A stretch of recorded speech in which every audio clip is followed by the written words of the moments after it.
get clear on who you're serving, what is their problem that they desire to solve, and how do you solve that? Hi, and welcome to the 91 Day Success Podcast. I'm your host, Jonathan Mast, and I am really excited today to have Erin Harrigan with me. Erin and I had the opportunity to meet probably about a month and a half ago. And in that process, we had a short 15-minute chat. And I just really was enamored with Erin and her coaching and what she does. And being a Christian as well, I'm really excited to talk to Erin about her coaching, what she does, how she integrates faith with that. So before I tell your whole story, Erin, if you would, tell us and tell our audience a little bit about yourself and how you got, I guess, not how you got started, but let's start with who do you serve and how do you make their lives better? That sounds great, Jonathan. Thank you so much for having me on. So, I'm Erin Harrigan. I'm a Christian wife of 30 years. I'm an empty nest mom of two 20-something daughters and the mom of Rory, the Bernedoodle. And I love tacos and I love the beach and I love good cheese and red wine and singing along to Broadway tunes, which I think is really important that you know that about me because I am fun. And I'm a Christian business coach. My clients are high achieving women who believe in Jesus, and they're either in an established 6 or 7 figure business or they're in an established professional career. And that may mean that they're looking to transition out into their own business or they're leveling up to a new space in their professional career. They tend to come to me because they've had great success and all of the outward evidence of that. But inwardly, they're unfulfilled, they're empty, and they tend to be overachievers. So I help them learn to keep Jesus as CEO of their business and do what I call redefining hustle so that they can work with clarity, serenity, and fulfillment. I absolutely love that. And that reminds me of some things you shared on our first interview when we chatted and all that. I'd love to unpack a little bit though, Aaron, and understand, maybe a little bit about your background. How did you get Mhm. into coaching? And then of course we all know that, niching down is the thing nowadays. Everybody talks about that. And I've done it as well. And it really has made an impact on my business. Yeah. But you kind of niched and then niched again, not only Mhm. doing Christian business coaching, but then only for women. Can you talk to us a little bit again about how that happened and how you made those choices? Sure. So my background is I spent about 30 years in a corporate setting, everything from sales executive to team leadership and direction to strategic planning and visioning. And I started my first entrepreneurial endeavor in 2010. It was in a multi-level marketing business with the idea that it would take me out of corporate. And the reason was while I was making great money in corporate, I was also missing a lot of time with my family because I was traveling about 70% of the time. So I started that business endeavor in 2010. And 2 short years later, while I was planning to exit shortly after that, I was let go in November of 2012. There are a multitude of reasons that I believe that happened. But what came out of that was this insatiable, unquenchable desire to make my business work at all costs. Now, I've always been tenacious. I've always been a driver and striver. My nickname in my last corporate endeavor was Pitbull because I'd get on the bite and I wouldn't let go until you told me yes. So I transferred all of that into this multi level marketing business and I had great success. I had achieved 3 of 4 levels. I had the company car. I had the luxury house and all of the things. But again, I was just feeling like every achievement that I reached was never fulfilling enough. And so on a fateful day in October of 2014, so coming up on 10 years, I had a conversation with a mentor in my business who I thought was going to say, you just need to do more and you need to hunker down and you just need to go be more focused. But instead, what she said to me, Jonathan, was, you don't know who you are or whose you are. Do you have a relationship with Jesus? Now, I was raised in the Catholic Church, and my mom, as a single mom, always taught us about God, but I didn't have a personal relationship with Jesus. And at this time in my life, I was very much into New Age and universe. And so it was sort of this mashup with Jesus, this guy. And I was praying to God, but I didn't have that personal relationship. And from where I sat that day in 2014, where my business looked like it was burgeoning on the outside, but my finances hadn't caught up yet with the job that I lost. And I looked up and thought, well, where else can I go? And so I gave my life to Christ that day. What ensued from that was a complete stripping away of pride and idolatry. I idolized money, I idolized achievement, I idolized material things because I had grown up without those things. So over the Hmm. next few years, he just really peeled those layers away. And then in 2018, as I was trying to figure out what was next, because I was always about what's next, I really felt the Lord say to me, why don't you let me drive and you go help my ambitious daughters, those women who are just like you? They've had all the outward success in their own strength, but they don't know that I didn't make them to work that way.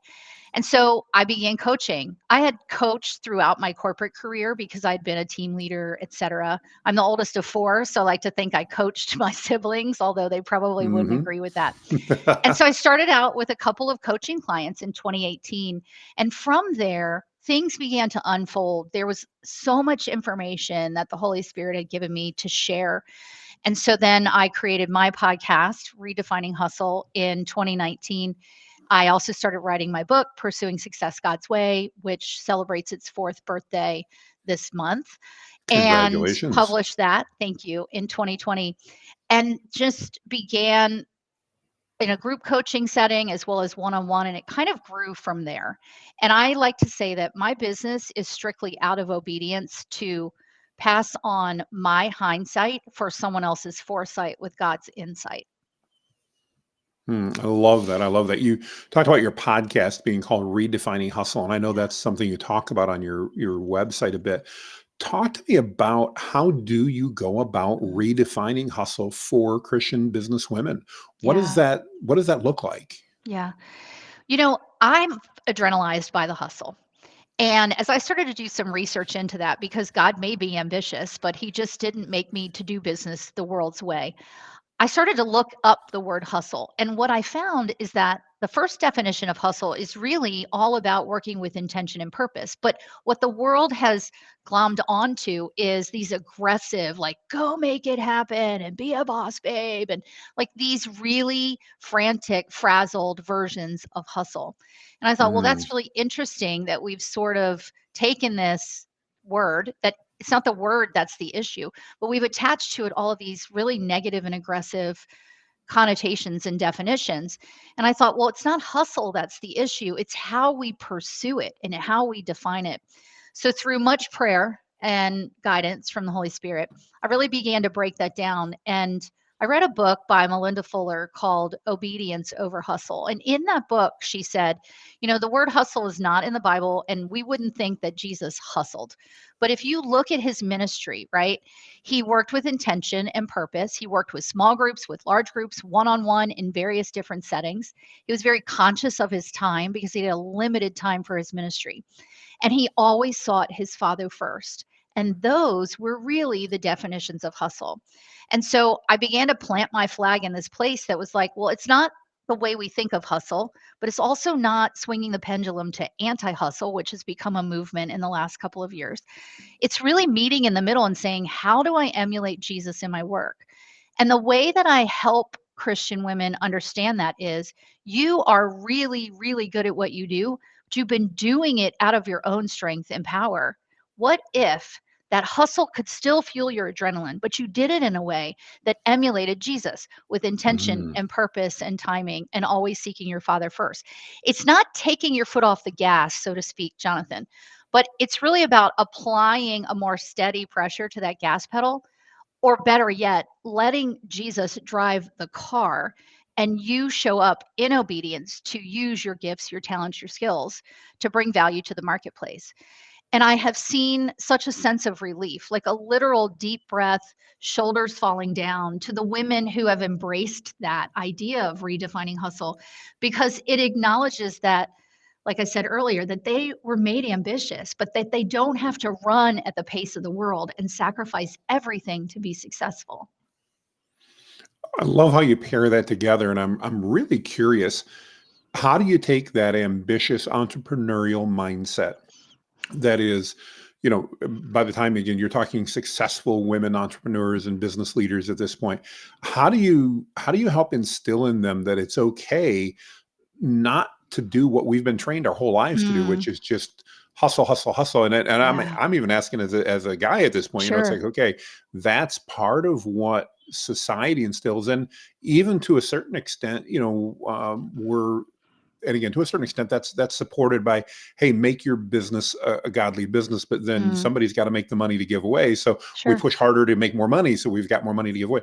How do you find or how do you help those women find that balance? What's coming to mind for me, Jonathan, is part of this old Southern saying, which is, you draw more flies with honey, right, than you do Yeah. with vinegar, I think is how it goes. And really, it's about stepping back and number one, taking a breath to understand that all this time, especially because so many of the women I work with have been Christians their whole lives, they just haven't connected the dots to faith and business. They do faith Mm, really well in life. But when it comes to business, they think they have to grind it out, right? And so it's helping them to take a breath, first of all, and say, God has given you these gifts. God has given you the talents and the skills. And your business is truly his vehicle. It's not yours, but he's given you this vehicle to make kingdom impact. So if that is true, and we know and trust that God is the great provider of all things, then can you recall a time that maybe in new age they would call it you're in the flow or something like that, but can you recall a time that while you were working there was an ease to what you were doing, not that it was easy, but there was an ease, and mm, as you showed up from a place of calm and peace, focused, doing the work, that things began to happen or unfold in a way that was greater than you could have imagined. And inevitably, you can think of one or two examples of that in your life. Now, imagine if that's how you worked all the time. It's not telling you to not work hard because hard work is important. The Bible tells us that. But it's when you let go of it and allow the outcomes to be the Lord's, as you start to experience those opportunities and those moments, you begin to hunger for that, right? hmm And that starts to break the chains of the overachievement and sort of breaks us out of the mold of what the world has told us. Because listen, we're in business for various and sundry reasons, but one of them is to make money. And there is nothing wrong with that. However, if we're going about it at a place where we're constantly chasing money or we're constantly chasing the clients, I mean, that just makes me tired thinking about it, right? So it's Sure. really about helping you understand that there have always been moments where God has led and you have allowed him to lead, and it's turned out far better than you could have thought or imagined, as Ephesians 3:20 tells us. hmm So imagine hmm you could work that way all the time. Now, that doesn't mean that we don't have our moments. I had a moment last week. I was on vacation with my husband. We're on the golf course. I get an email from my insurance company that tells me, "Hey, we haven't received your payment." And I'm like, "What the heck? I sent that 2 weeks ago, right?" And I had to stop myself and go, "Hold on, hold on. This is God's business. This is God's money." So one of million things could happen, but Lord, I'm trusting that this is going to work out how you want it to work out so that I could step myself out of it. And inevitably, a couple days later, I heard from them and they said, "Hey, we got the check. It's not a problem." But we have to stop ourselves from trying to white knuckle all of it. Mm. And that takes time and it takes a daily choice and a daily practice, which frankly is why you need a coach. No, that's so true. There's so much there to unpack, and I love what you're saying. But it really is a choice that we make as Yeah. entrepreneurs. Not to, I love how you said, not to white knuckle every situation that comes up. I think again, it's just a. I don't know if we're predisposed to that as Mm. entrepreneurs and business Mhm. leaders, or where that comes from. But I know as I've aged and grown a little bit more mature, I've certainly learned that myself. That virtually nothing that happens today is going to matter a week from now, Mm. or Right. certainly not a year from now. And so Yeah. it's not worth getting that upset about it in the big picture. I'm Right. curious from a Christian coaching perspective, Erin, how do you help entrepreneurs seek and understand what God's will is for their Mm. business? I know you mentioned the Holy Spirit, and I've learned so much about the Spirit's role in our life in the last couple of years. Much like you, well, I don't know, I grew up in the church, and then I fell away from the church, Mhm. and I Mhm. came back to the church, and in Yes. a very different way, in a much more intense Yeah. personal relationship, like you've described. Amen. But I'm really curious.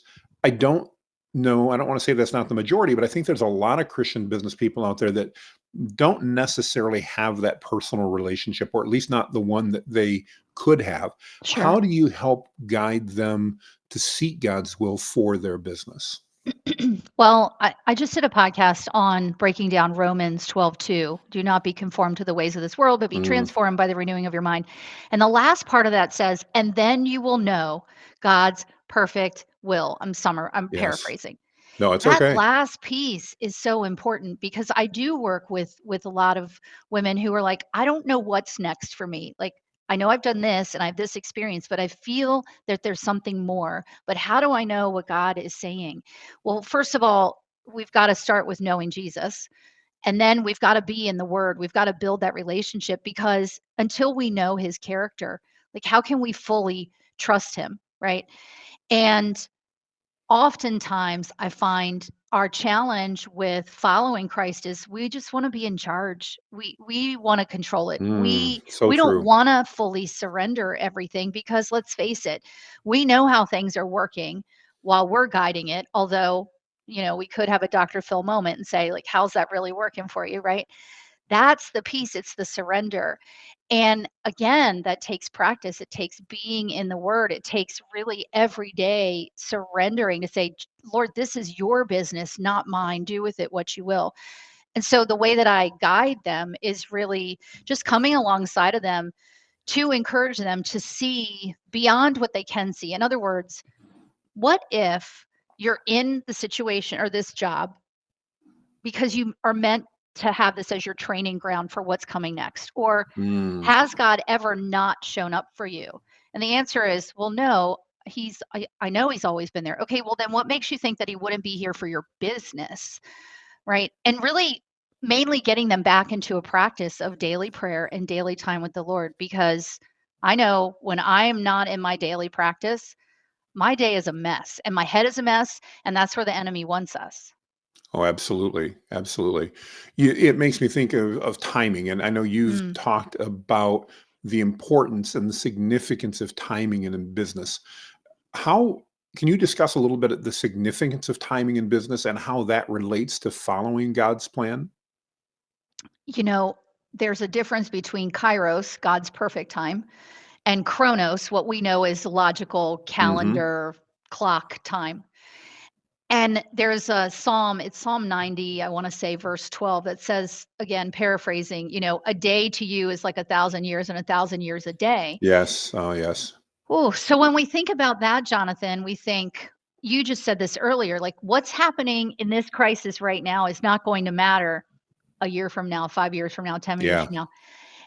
And that is true, and I think sometimes we get so caught up and it has to happen fast. I was talking to a potential client today, a gentleman, in fact, which again, this is about being flexible to be God's molded vehicle, right? Like, if he wants me to work with men, he's gotta tell me that, and he said, "Yes, talk to this person," right? But he was saying as he's starting his consulting business, "I have a 3-year plan, and in 3 years from now, I wanna be here." And I said, "That's so wise because we often overestimate what can be done in a year and underestimate what can be done in 3 or 5 years. We So want it true. today. We are an instant gratification, drive through, microwave society. So we want it to happen now. And God just doesn't work that way. And what's hard about that is, or what challenges us about that is the waiting, right? But what's so beautiful about that is this word suddenly. One of my clients just brought this up to me. Suddenly, so many places in the Bible it says, and suddenly God did X, and suddenly the angel appeared to Mary. And when you think about that, as long as we are obedient, if it is God's will, he can move in the blink of an Mm, eye to make something happen. And I've so seen true. this in my clients, I've seen it in my own business. And so we have to sort of let go of the construct of time and step back and say, Lord, I know you are my great provider. You are my compass. You're my great positioning shepherd, my GPS. You know what my family needs. Show me how to get there. Show me what to do. Show me what is the next right step. And he does. And then what happens is in our obedience, he loves to surprise and delight us. So something will happen that suddenly happens. It seems to come out of nowhere. And I believe God does that because he loves to give us that opportunity to go, "Oh my gosh, that could never have happened without God." And he's like, "Yeah."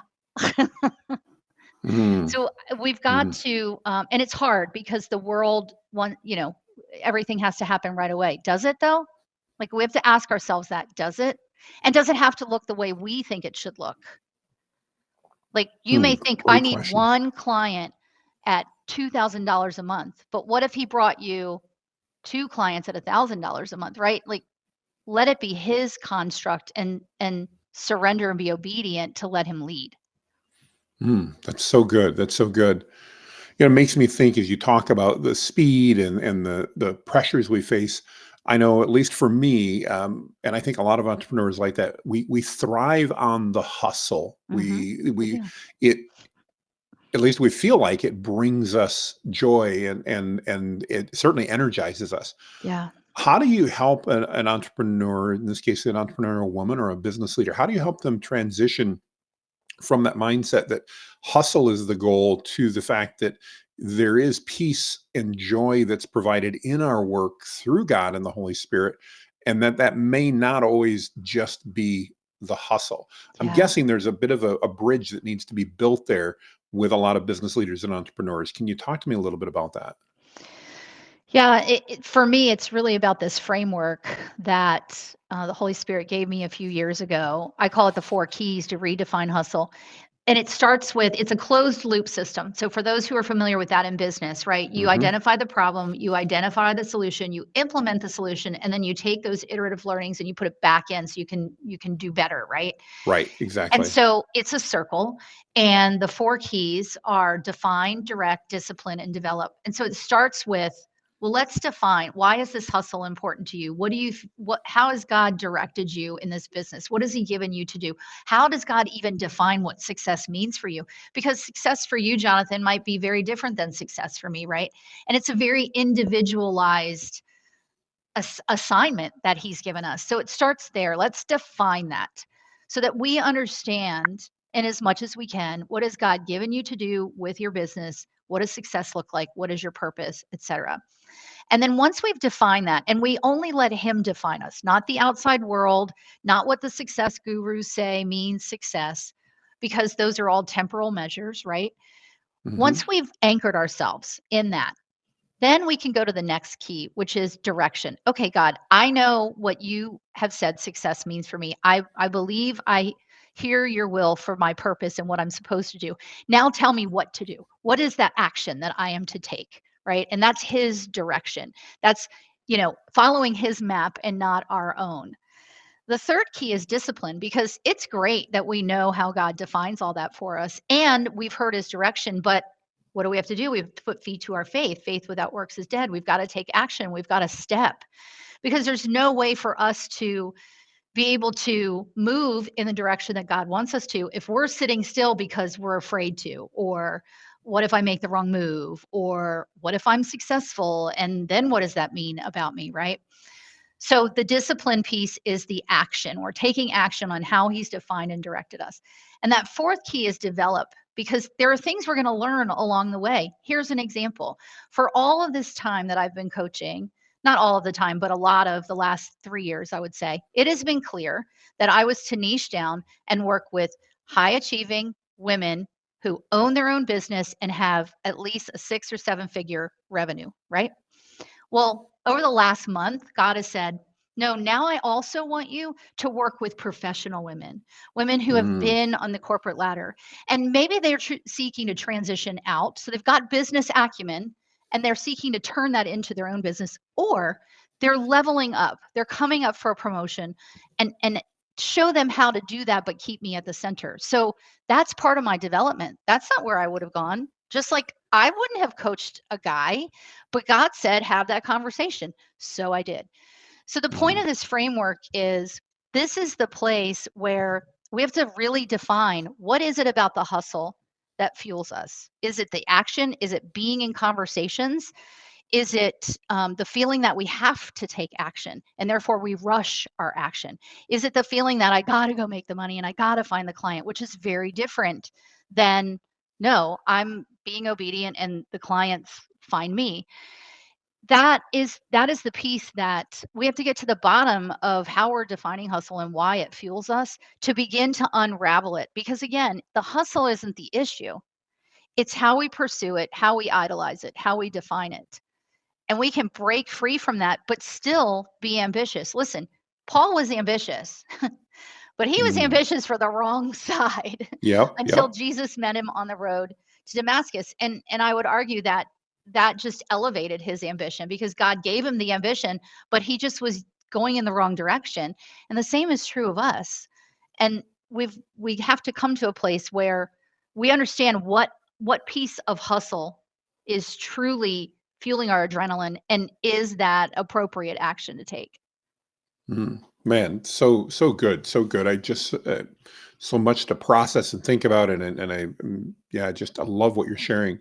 I want to take a little shift in conversation here, and I want to Sure. move more over, in this case, to a practical step. And I want to talk about your podcast for a moment. So Hmm. you started a podcast, Redefining Hustle, Yeah. and I'm just curious, as a coach and a businesswoman, what caused you to do that particular? My background's digital marketing, so I'm just insanely curious from a marketing perspective. Hmm. Why did you decide a podcast was a great way to start building a tribe and connecting with your audience? Well, back to my network marketing or multi-level marketing days, I was in the car a lot and we were always taught to use our university or our car as a rolling university. So I listened to a lot of podcasts. And what I loved is as a busy woman, even while I was bridging both my business and my corporate life, that I could learn, that I could be trained, that I could hear from experts while I was on my way to somewhere in these Mm, like 15, 20-minute snippets. So when I worked with my coach at the time back in 2018, she said, I said, I have all of this information, all of this content, all of these ideas. I got to get them out into the world. And podcast was the way that we decided to do that. And at the time, I didn't know how much sense that made, other than I just knew that it was a great vehicle because I had experienced listening to podcasts. So started the podcast. And as I've grown in my business and I've worked with other coaches, I've come to understand that my content personality, if you will, and there's video, writing, stages, etc., is audio. And what I was finding is that people were finding me basically two ways. Either someone had referred them to me or they had heard my podcast or they heard me on a podcast. So when I embraced that back in probably 2021, I thought, "Oh, I have to get on more podcasts." Because this is how people were finding me. I was getting mhm. clients from that. I was getting referrals from that, etc. And so that just fueled that fire to keep doing the podcast. And now 5 years later, I celebrated 5 years of my podcast in February 2022, or February this year. Sorry. I have found that more and more since I have hunkered down and said, I'm going to focus my marketing efforts on my podcast, meaning I record the podcast and I repurpose that content everywhere Mhm. Mhm. because I already have the content. Like, why would I start over? That more and more people are finding me. They're finding me on YouTube. They're finding me on LinkedIn. They're certainly finding me having listened to the podcast directly on one of the podcast networks. And so I went all in that. And part of going all in that also, Jonathan, is quite frankly, I'm so tired of being on social media. Like, I don't want to be a content creator. That's not who I am. I mean, I am, but like, that's not what I'm here to do. I'm Sure. here to coach. And so I needed God's direction to hunker down in one focused place. And he said, podcast. And so I've continued to do it. And now I, take snippets and put that out onto my YouTube channel, et cetera. But everything starts and ends with my podcast. And I love it because I still listen to podcasts. And Yeah. I hear from people all the time that are like, oh my gosh, I caught your message on blah, blah, blah. And gosh, that really spoke to me. And even when it's an episode that I thought that was not my best, right? You have those moments, right? Like that was not my best. And then somebody says, "Oh my gosh, that so spoke to me." And I'm like, "Okay, my obedience and the Lord's words, like this is how it all comes together." I love that. I love that. And on top of that, you mentioned as we got started, this is the 4-year anniversary, I believe you said, of your book, Pursuing Yeah. Success God's Way. Yeah. That's a major endeavor to get in and do a book. Talk to me a little bit about that book and again, what people might be able to expect or who that's targeted at. Sure. My coach at the time, who said, "Let's do a podcast," a few months later, she said, "It's time to write a book." And I said, "No." And she said, "You already have the content. You have 9 months of content from your podcast." And I thought, "Oh, well, that didn't make it so daunting then." So I started working on the book in September 2019. It published just as the pandemic was shutting everything down 4 years ago, which seems like yesterday, right? It And the does. book was really to answer the call of what I was looking for at the time. So when I first stepped into my relationship with Christ, I didn't find any materials, and I'm a learner for life. So I was looking for anything I could get my hands on that talked about how to be a Christian woman in business and what does it mean to let the Lord lead you in business. And so I wrote this book for the women in business, and really any Christian. It doesn't have to be, Christian woman. It could be a guy too. And it's a little bit of my story of how I came to that place. And then it's really a guide manual so that people know what it means to pursue success God's way. The subtitle is Pursuing Success God's Way, a practical guide to hustle with heart. So how do you even do that? Like, how do you even do business the way he wants you to? And there's 5 principles in there. Here's the principles, and then there's a here to apply them. Here's how you apply them. And then there's a chapter on, okay, now what happens when something goes wrong, because it will, right? Yes, absolutely. And then kind of like the circle of light, like how do you keep doing this? And so it's really a practical guide, and it's like sitting down with me and we're having a conversation just like we're doing now.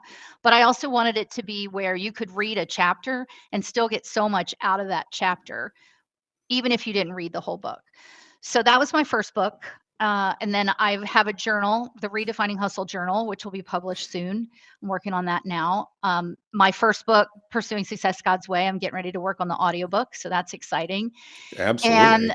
I, you know, I think I have another book in me. I wrote a collaborative book. I was a chapter in a book called We Lead for Mhm. business women. It's not all Christian, but my chapter is. And I love writing. And I have a ton of content because I've been doing a podcast for 5 years. So I encourage anybody who has a podcast, like, go use that content. You probably tell them that all the time in Oh, your yeah, business. absolutely. Yeah. Well, and again, great advice overall, and I just love how you're focused on sharing and helping guide people to those new steps and Yeah. understand really what God has in mind for their lives. And Mm, speaking personally, what I really can see through your coaching is that you're helping bring a peace to them that maybe they've mm, never experienced right. before. And Yeah. you're doing that through that, not only their business, the love they have there, but then the love they have for their faith and Christ, and bringing that together and seeing how that really can be in harmony with each other, Yes. even though the Yes. world tells us that, oh no, those are two separate things. Go to church on Right. Sunday, do your business the rest of the week. Right. I love how you bring that together and say, no, as Christians, it's really our duty to pull those together and to live every day, That's right. both to glorify God and to serve others through our business. Mm, And those are not mutually exclusive that's goals. right. I Yeah. just, I absolutely love that. I absolutely Yeah. love that. And I just So wanna talk, say one yeah, thing about please. the peace part, because things are going to go wrong in business, Oh right? yeah. It's not always gonna happen the way you want. People are gonna say no. People are gonna walk away. I'm walking through with a couple of clients right now that someone, she had to cancel an event because she didn't have the attendance, and that's hard. But the only way that you can truly live through that is to have a sense of peace from the Lord. Like, I know I used to do it, and I was up all night and it was awful. And that peace is so important because business has its ups and downs, and to weather them all, you want to be able to weather them from a place of peace. Oh yeah. So well said. So well said. As you take a look at the future, where do you see the Christian coaching business going? Where do you see your business going? Again, I know my crystal ball, I always joke, is a little bit cloudy and very cracked, but Always. um, as you take a look at that, what do you believe God has in store for your coaching business, and how do you feel you're going to be able to continue to help those women as you move forward? Mm. Well, I think the Christian coaching space in general will continue to grow because there's a lot of executive coaching out there, especially for professionals. But if you're a Christian professional, wouldn't you love to have a business coach who has business acumen, but also biblical truth, right? And I think that that's really rare right now, and I see that growing because I think more and more it's just funny. I think God is raising up more and more Christian entrepreneurs. So I definitely see that growing. As far as my business is concerned, I think his move to shift me to include those professional executives as part of my client avatar is something I didn't expect. Hmm. And I'm really excited to see that continue to grow. It's funny because what happens when you're walking with the Lord is he puts the desire in your heart. You speak it out loud, and then it's fascinating to watch. Like people start to, I had 2 or 3 discovery calls within a few days of me saying, huh, I think I'm supposed to also coach professional women in the corporate world. And I, 3 people reached out to me. Like, I don't even think I said it out loud, but Yes. it's obedience. So I'm really excited to see where that goes because I think where I sit in my mid 50s, that there are a lot of women in their 40s and even 50s, but who are looking at they have this really long tenure and incredible skills and talents, but how could they parlay that into something that perhaps makes more impact or perhaps gives them more quality of life or freedom or whatever that is, but they don't want to make that move without the Lord because they potentially made the move into corporate and have stayed there because it was safe and secure, but they may not have been willing to take the risk to step out and see what the Lord wanted to do. So I'm excited for that. I'm excited for my audiobook. I'm going to be working on that coming. I do believe I have another book, which will be the follow on to my first one, which is really about redefining hustle. And then just, looking forward to seeing what he's going to do over the next few years. My husband's retiring in 10 years from the federal government. So will he keep me coaching? I don't know. But I'm all in it for whatever he wants to do. And quite honestly, Jonathan, if tomorrow God said shut it all down, it would hurt, but I would shut it all down because I don't want to walk out of the center of his will. I've been there and it is not fun. No, what a profound truth there is there, and that's what a great share. I love that. Yeah. Well, Aaron, I did not prep you for this, and I don't on purpose because I love to get an honest response. But the name of our podcast is the 91 Day Success Podcast. And you mentioned, sometimes with women that are in corporate or in Mm, executive or professional positions that want to step out. mm, And the goal of the 91 Day Success Podcast, the name really comes from a book that I read that talked about 30 days. And I didn't think 30 days was long enough. yeah. But the question is this: if you were advising one of your clients that was starting out and they had a very limited budget, in this case, may Mhm. not fit in with your perfect avatar, Mhm. but they had $1,000 to invest in the business and they had a goal of generating $10,000 in revenue in 91 days. That's 3 months. What advice and counsel might you give to that person who is saying, okay, it's time. I want to start a new endeavor. I need, whether it be a side hustle or a new business or whatever. What advice might you give them to stay within those constraints? You don't have to worry about lifestyle. You don't have to worry about the car and the food and the kids. That's Mhm. all fine. But the business, you've got $1,000 and you've got 91 days. Somebody says, go. What would you recommend? Wow. That's a big question. I know I've put you on the spot I know, no, 100% it's here. okay. I So, mean, it would be really easy for me to say, "Go find a coach."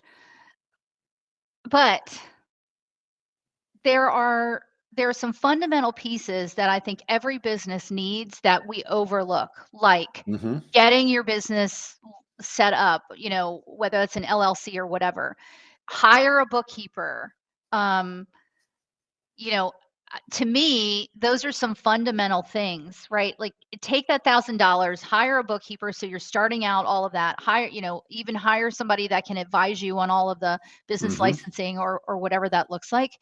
Um, and then get clear on who you're serving, what is their problem that they desire to solve, and how do you solve that? So maybe that's working with a coach. I know there are fantastic resources that are free, like the Small Business Development Center, that Mhm. can help you with some of those things.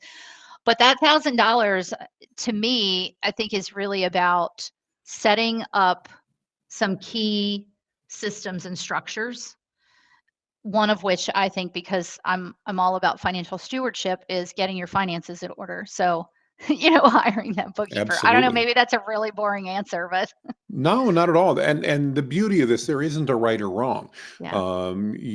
We've asked over 60 business coaches and entrepreneurs that exact same question, and believe it or not, I've gotten 60 plus different responses, Yeah. and there's snippets in each one of those. And it's interesting you mentioned if you have a podcast, you've got all this content. And one of my goals, and I don't know if I'll ever get there because I never seem to have the time, but is to take all of these episodes and to turn them into a book with that Yes. advice. I think it'd be a lot of fun. So Oh my we may or gosh. may Yeah. not get around to that, but I think that'd be fun. So, well, Find a as, transcriber. yeah, there Start we there. go. Exactly. Yeah. Yeah. As Yeah. we bring the plane in for a landing here, Erin, what advice would you give if you had to give one piece of advice to our listeners who maybe are striving to succeed in business, but how they can do that while staying true to their faith? What might you leave them with? Mm. At the end of every podcast episode, I say two things. One is God made you ambitious, but he did not make you to work the world's way. So remember that. And then the second thing, which is the action behind that, is tune out the world. Stop, like, you know, tune out the world and what the world says your business should look like. Tune into God's truth. Go to him, seek him, understand and find what he's telling you to do. And then turn up your focus. Because when when you got noise canceling headphones Hmm. on, this is what it's like. You put these headphones on and it cancels out everything else so that you can listen to what's actually being played. And that very many times for me, I'm listening to some kind of classical music or intense study music or instrumental Christian. That allows me to focus. That would be where I tell everyone to start. Mm, that's great. That's what great advice. I think that's fantastic. Yeah. Well, I want to thank you for joining me today. I know you've got an incredibly hectic schedule, and I'm thrilled that you were able to take the time to talk to myself and our audience here. Yeah. I'm just totally enamored with your style and the coaching that you do, and Oh, I thank you. really think the world needs more Christian business coaches that have that business experience, but also Mm. have that faith perspective. And I just want to commend you on following God's will there, and obviously embracing that. I think that's always exciting when I can watch another entrepreneur that has really listened and it continues to strive daily to follow God's will in their Yeah. business and turn that business over to him. So just kudos and thank you so much for all you shared today. I'm very, very grateful. If Oh, if thank you. people are listening and they want to get in touch with you, we'll obviously put your contact information in the show notes and all that, but maybe they're listening, they're driving down the road right now and they're like, man, how do I get in touch with Erin? What's Mm. the best way for them to reach out and touch base with you, Erin? Definitely go to my website, erinharrigan.com. Everything is there, my audio devotional, my podcast, all the things. If you are on social media, I do hang out more on LinkedIn these days than I do anywhere else. And I even post some funny things there, just like I would in other places. So, yeah, come find me. I'd love to touch base and just pray over you. If you've got a prayer request, bring it my way. I love that. That's so powerful. It's so powerful. Well, again, Erin, thank you for your time, and I want to thank our listeners too. Whether you're catching the replay in a car, on the video, wherever this podcast is out, we thank you for your time, for listening. We cherish you, and we also cherish your feedback. We would love to get your comments and your feedback on what you love about the 91 Day Success Podcast, and maybe things you don't. We've got big, broad shoulders, and I'd love to hear that as well. But thank you, everyone, for joining us. Make it a great day, and we will see you on the other side. Bye bye.